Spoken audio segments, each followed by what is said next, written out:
That day, no one saw it coming. Not the crowd, not the reporters, and certainly not the American people holding on to hope.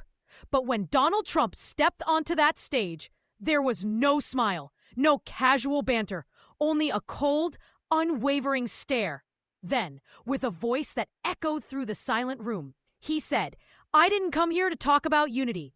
I came to reveal the truths they've been hiding from us. Truths Americans deserve to know." And in that heartbeat, the world changed. This wasn't just another speech. It was a reckoning, one that shook the nation to its core. The room fell silent, but inside, people's minds were racing. Biden and the Clintons, big names in Washington politics, were at the center of it all. But this time, it was different.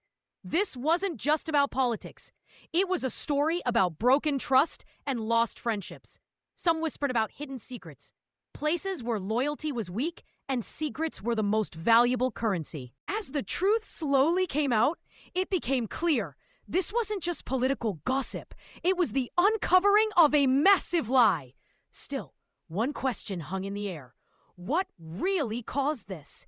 Ambition? Fear? Or something deeper? Stay with me, because the real story is just beginning.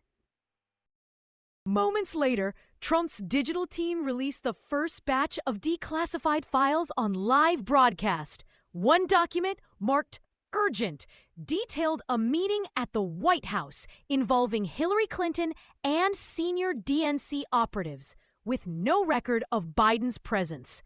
Then came a photograph. Hillary pointing at a document in front of a dazed Biden, his signature on the cage, his eyes unfocused. Trump's words echoed over the image.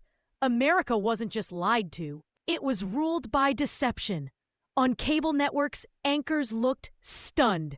One anchor whispered, "Oh my God, this is real." A woman appeared on screen the next day, gray sweater, shaking hands. "My name is Denise Holloway. I was Joe Biden's nighttime nurse at his Delaware residence." She paused, swallowing tears. "I was told to keep quiet, but I saw everything." According to Denise, Biden would often wander at night, confused, muttering names from the past. He didn't know where he was. Sometimes he thought he was still a senator. She recounted nights Hillary would arrive unannounced. She'd whisper, "Just sign, Joe. We'll take care of the rest." He obeyed, like a child. The room fell quiet. Viewers across America wept. 2 days later, a tech expert released a bombshell, a digitally stored folder found in the White House backup server. Inside, video footage from the Roosevelt Room. Biden, slouched and silent, is guided through executive orders. Hillary sits beside him, pointing to lines, nodding firmly. More damning, a forensic analysis of the signatures confirmed autopen use. Not once, not twice, but over 50 times. One line in an internal Clinton aide email read, "Ensure the autopen is charged. We'll need signatures by Thursday." The FBI confirmed the device was remotely operated, often when Biden was asleep. It was no longer theory, it was theft. Then a letter was found, hidden beneath a drawer in the Resolute desk. Written in trembling handwriting, "If I'm gone in mind, please forgive me. I trusted them. I didn't know." Signed simply Joe. The note was read aloud on national television. In a 4th grade classroom in Kansas, children sat frozen. One girl whispered, "That's what happened to my grandpa." In a nursing home in Ohio, a veteran wept into his uniform. And in Arizona, a mother clutched her child and said, "This wasn't about politics. They used a sick man. That could be any of us." America mourned, not just for Biden, but for what was lost. Trump returned to the camera. No red tie, no stage lights. Just a dark room American flag behind him. "My fellow Americans," he began, voice steady. "This wasn't just betrayal. This was elder abuse at the highest level. And I won't let it happen again." He held up Biden's note. "I will not mock this man. I will not rage. But I will protect every family from this kind of manipulation. Because it's not just about Joe. It's about your father, your mother, your country." The speech was just 7 minutes long, but it changed everything.